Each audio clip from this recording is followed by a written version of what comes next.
Solo Vlog Challenge, hosted by Kabisnes.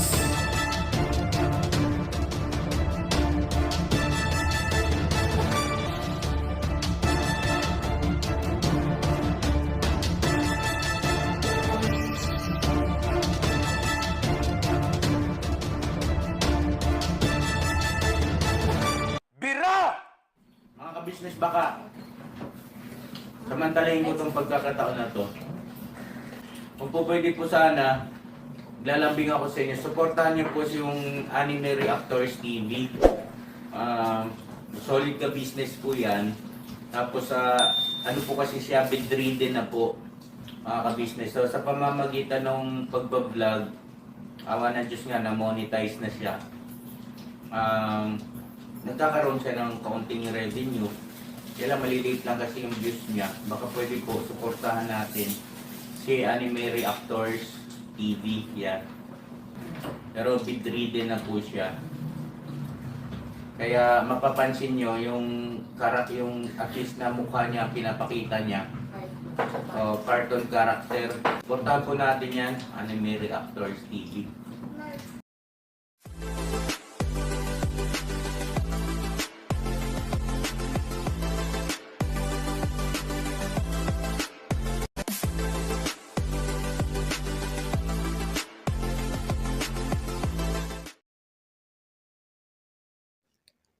Hello guys, mapagpalang araw po sa ating lahat.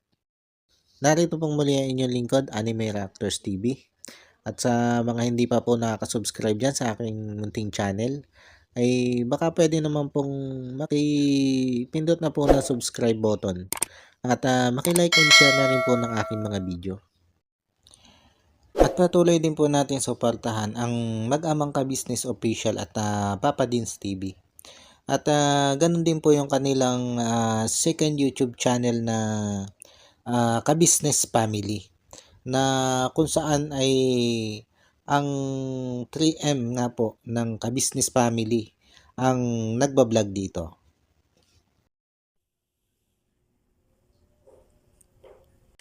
Yun, panibagong araw po ay panibagong reaction ulit tayo guys. At sa araw pong ito ay gawa po natin ng reaction. Itong naging entry naman, itong si Bay Papaya, dito sa Solo Vlog Challenge na inilunsad nga po nitong si Kabisnes. At sa entry ito ni Bay Papaya ay dalawa ang kanyang natulungan dito. At sa paghanap nga po nitong si Bay Papaya ng kanya may i-vlog sa araw na ito, ay nakita niya itong isang binatilyong pichi vendor. At nilapitan nga niya ito. At bago nga niya ito ipakita sa camera, ay kagad niya itong tinanong kung pwede ba niyang maisama ito sa vlog. At pumayag naman itong binatilyo na ito. At dito ay tinanong nga niya itong binatilyong pichi vendor kung anong pangalan nito. At nagpakilala nga ito na siya daw ay si Jefferson. Matapos nga po magpakilala nito si Jefferson dito kay Bay Papaya, ay sinimula na ni Bay Papaya na interviewin itong si Jefferson. At habang ini-interview ito ni Bay Papaya, ay napansin niyang ito si Jefferson ay may kapansanan. At yun nga, naitanong niya kung ano yung nangyari nga dito sa paa ni Jefferson. At ang sagot naman nito si Jefferson ay inborn. Kumbaga, pagkapanganak pa lang sa kanya ay gano'n na yung kalagayan niya. At dito ay ilang katanungan pa ang ibinato nito si Bay Papaya tungkol sa pag-aaral, kung ilang taon na ito si Jefferson. At matapos nga niya maitanong ito ay pinabilang na niya itong tinda nitong si Jefferson. At sinabi nga niya na papakyawin na niya ang paninda nito si Jefferson. At katulad ng nakaugalian ng Ka-Business Official, pag sila ay nagpapakyaw paninda, ay ipinamigay din nito si Bay Papaya itong mga paninda nito si Jefferson sa mga tao doon sa lugar. At matapos nga niya mapakyaw itong paninda nito si Jefferson, ay tinanong niya ito kung pwede ba siyang sumama dito sa bahay nila Jefferson. Kaya nga lang ay hindi na pumayag itong binatilyo na sumama pa ito si Bay Papaya sa bahay nila. At ilang beses pa rin tinanong ni Bay Papaya kung bakit ayaw siyang isama. At sabi nga nitong si Jefferson ay nahihiya siya. At sinabihan pa ni Bay Papaya dito, itong si Jefferson, bakit siya mahihiya kung wala naman ikaw ginagawang masama. At yung pagtitinda mo ay marangal na trabaho, kaya hindi mo dapat ikahiya. Pero sa kabila ng mga sinabing ito ni Bay Papaya ay hindi talaga pumayag itong si Jefferson na maisama ito si Bay Papaya doon sa bahay nila. At dito na nga naputol itong vlog ni Bay Papaya tungkol dito kay Jefferson. At hindi na naipakita dito sa video kung magkano ba ang inabot dito ni Bay Papaya kay Jefferson. At sa sumunod niya pong video ay yung may nakita na siyang isa pang vendors na matandang babae naman. At nang lapitan niya ito ay kagyat din itong tinanong kung pwede bang maisama itong si nanay dito sa kanyang ginagawang vlog. At nang pumayag na nga ito si nanay na maisama siya sa vlog ay saka pa lang ito ipinakita ni Bay Papaya dito sa video. At dito nga ay tinanong ni Bay Papaya kung anong pangalan nito si nanay. At agad naman nagpakilala itong si nanay na siya nga daw po ay si Marivic. Hindi ko na nga matandaan yung apelyido.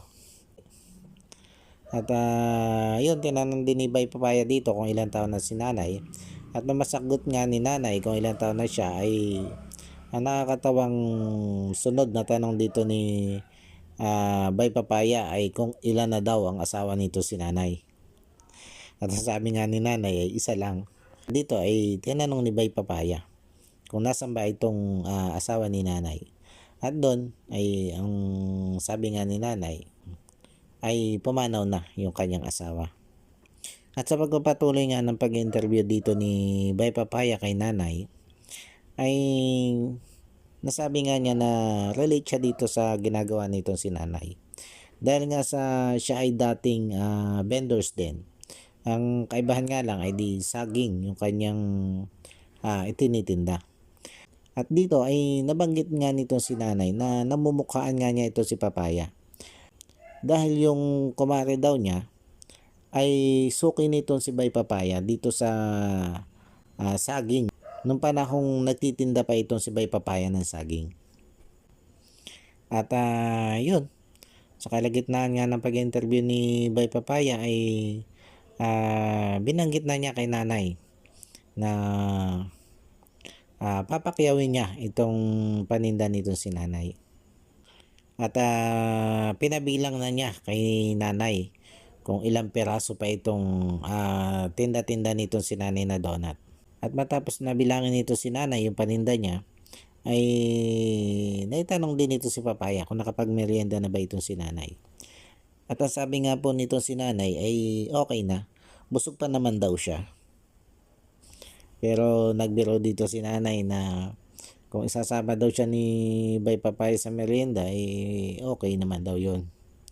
At dito nga ay bumili ito si Bay Papaya ng tubig na may inom nila ni nanay. At ang minerienda na nga nila ay ito din lako ni nanay na donut. Mautak din to si Bay Papaya. Pinakyaw na nga naman niya kisa na nga naman sa bumili pa siya ng iba yun na lang yung kainin, di ba? At matapos nga nilang magmerienda nitong si nanay ay niyaya na ni Bay Papaya itong si nanay para ipamigay itong mga paninda nitong si nanay na pinakyaw nga niya.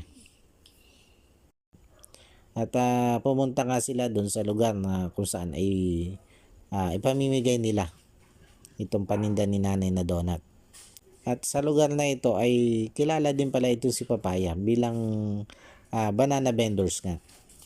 At habang ang namimigay sila doon ng donut na paninda nito si nanay ay may mga naglapitan na mga tao.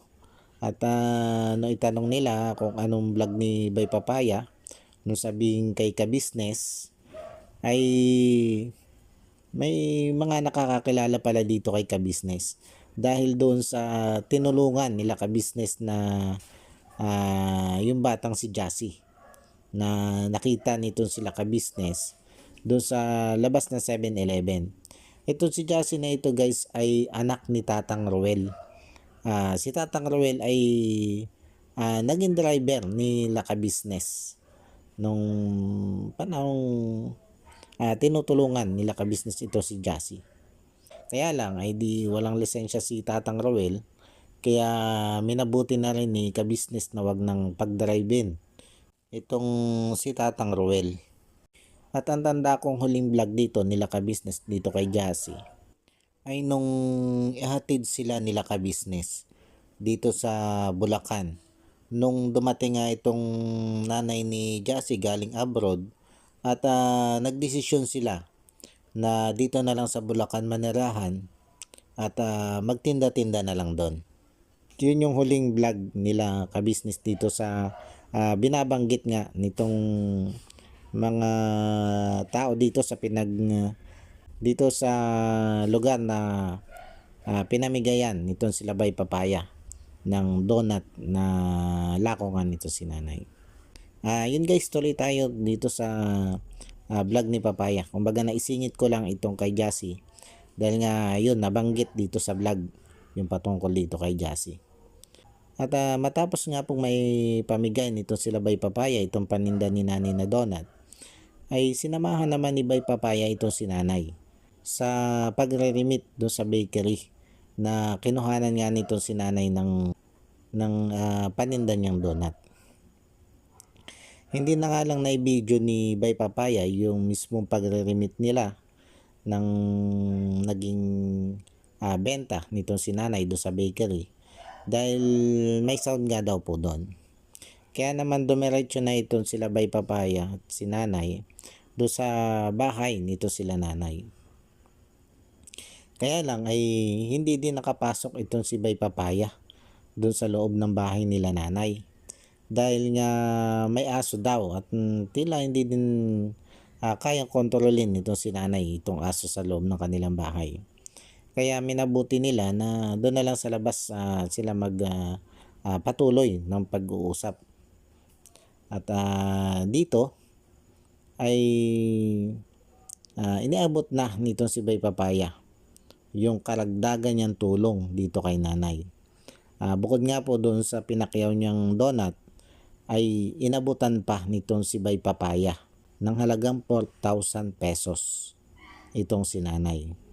At matapos nga pong maiabot nitong si Bay Papaya kay nanay ang kanyang additional na tulong, ay sobrang pagpapasalamat naman ang ibinalik sa kanya ni nanay.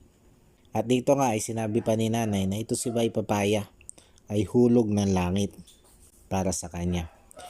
At ang biro pa nga dito ni Papaya kay nanay ay huwag nang hulog-hulog sa langit dahil baka nga daw siya magkabali-bali. At yun nga kitang-kita naman natin sa mukha ni nanay yung tuwa sa halagang ipinaabot sa kanya o itinulong sa kanya nitong si Bay Papaya. At hindi na rin nagtagal at nagpaalam na rin dito si Bay Papaya kay nanay. Sa naging vlog na ito ni Bay Papaya guys ay nakita natin na bagamat may kulang pa rin ay halos nagawa naman niya ng maayos yung naging vlog niya. Bagamat siya ay isang first timer din sa ganitong vlog na solo vlog nga, ay masasabi nating na-i-apply niya ang karamihan sa natalakay nilang pagkukulang ni Intoy dun sa unang solo vlog challenge ni Intoy. Doon pa lang sa pagpasok niya sa iba vlog niya, bago niya ipakita sa camera ay tinatanong niya muna ito kung ito ba'y pwedeng isama sa vlog. At pag pumayag na yung iba-vlog niya, ay saka pa lang niya ipinapakita sa camera. At isa yun doon sa nakitang kahinaan sa unang solo vlog ni Intoy. At nai-apply yun ni Papaya dito sa kanyang entry sa solo vlog challenge na ito. Kaya nga lang, ang tingin ko na naging kakulangan dito ni Papaya ay yung doon sa una niyang tinulungan. Hindi niya naipakita doon kung magkano yung iniabot niya dito sa una niyang tinulungan na pichi-pichi vendors. Sa tingin ko kasi, kahit ang ibinigay lang niya doon ay yung kabuuang halaga nung paninda nitong binatilyong pichi-pichi vendors, ay okay lang yun. Kumbaga napakalaking tulong na nun sa kanya. Dahil sa halip na yung kanyang paninda ay ilalako pa niya sa kalagitnaan ng init ng araw, ay hindi na. Makakauwi na siya ng mas maaga dahil nga pinakyaw na nito si Bay Papaya yung kanyang paninda. At kung pumayag naman siya na sumama si Bay Papaya doon sa kanyang bahay, ay sigurado naman na mas malaki yung matatanggap niyang biyaya galing nga dito kay Bay Papaya. Kaya lang, ayun nga, hindi na nga naipakita dito ni Bay Papaya kung magkano yung naiabot niya dito sa kay Pichi Pichi vendors na to. Dito naman kay nanay, nung pumasok siya dito kay nanay, ay ganun din. Bago niya ipinakita itong si nanay dito sa kanyang vlog, ay natanong niya muna itong si nanay kung pwede bang maisama sa kanyang ginagawang pagbablog. At sa kalagitnaan nga ng kanyang pag-interview dito kay nanay, ay natanong din niya ito kung nakapagmerienda na ba. At kahit pa nga sinabi nito si nanay na busog pa siya, ay inalok pa rin ito ni Bay Papaya ng merienda at ibinili nga niya ito ng tubig na maiinom. At yun nga, ang merienda nila ay yun na rin tinda nitong si nanay. Kaya lang yun nga, hindi na ipakita ni Bay Papaya kung ano yung itsura nung tirahan nitong si nanay. Baga, syempre, isa yun sa inaabangan ng mga viewers, yung makita yung panuluyan nito sila nanay, kung ito nga ba ay talaga naghihirap. Pero sa tingin ko naman ay karapat dapat din naman ito si nanay talaga na matulungan, dahil bukod nga sa solo parent na to, dahil sa pagka wala nga ng kanyang kabiyak na 3 taon pa nga lang ang nakakalipas, ay solo na siyang naghahanap buhay. At yung mga anak nga niya ay mga nag-aaral pa. Kaya para sa akin ay ito mga natulungan ni Bay Papaya ay deserve naman na matulungan talaga. Bagamat yung isa nga ay hindi nga nagpa-vlog ng dire-diretso, kumbaga tumanggi na maisama itong si Bay Papaya nga dito sa bahay nitong si Jefferson. Pero bagamat ganon ay karapat dapat pa rin naman niyang tulungan ito si Jefferson, dahil nga isa siyang masipag na kabataan na masasabi nating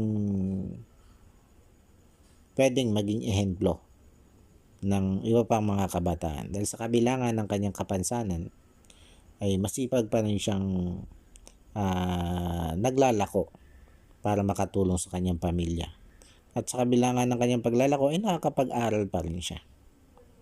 Kaya itong dalawang ito ay para sa akin ay karapat dapat talagang matulungan. At sa kabuuan naman ng naging vlog ni Bay Papaya ay masasabi kong okay. Naitawid naman ni Bay Papaya ng maayos. At kahit pa paano ay na-apply nga niya yung nilaman ng kanilang assessment sa unang solo vlog challenge nitong si Intoy. Baga, nakalawan ng aral talaga ni Bay Papaya yung naging assessment nila doon. Kaya good job Bay Papaya, at good luck sa entry mo. At kung sino man ang manalo sa inyo, ay support namin kayong lahat. At yun guys, bago po tayo magtapos ay gusto ko lang pong i-shout out itong si Ma'am Nerissa ng New Jersey. Siguro guys, mapapansin nyo na lagi kong isina-shout out itong si Ma'am Nerissa ng New Jersey. Isa po ito sa masugid kong supporters. At nagbigay din po sa akin ito ng blessing na naipambiling ko nga po ng aking Insure Gold at ilang pang medical supply. Kaya thank you po Ma'am Nerissa ng New Jersey. At God bless po sa inyo at ingat po kayo lagi dyan.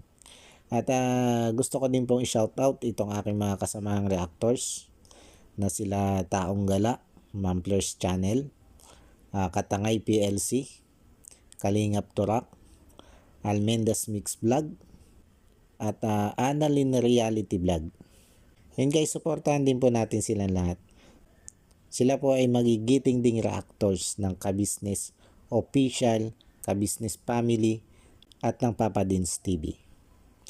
Muli po ay maraming salamat po. At God bless po sa inyong lahat. Paano po? Hanggang dito na lang muna po yung aking reaction video. At muli po ay maraming thank you po sa patuloy na sumusuporta at nanonood ng aking mga video. At sa mga hindi pa nga po nakaka-subscribe dyan, ay baka pwede naman po makipindot na ng subscribe button. At makilike and share na rin po ng aking mga video. Muli po ay maraming salamat po and God bless po sa inyong lahat. Anime Reactors, shoutout po. Suportahan natin yan si Anime Reactors TV. Yan, pakisupport po natin. Siya po ay isang bidridden na mga ka-business. Check nyo po yung kanyang YouTube channel, Anime Reactors TV. Siya po isang bidridden na, ayan, kahit paano nakakagawa-gawa siya ng mga reaction video patungkol sa ka-business official. Suportahan po natin para kahit paano magkaroon siya ng revenue. May magamit siya sa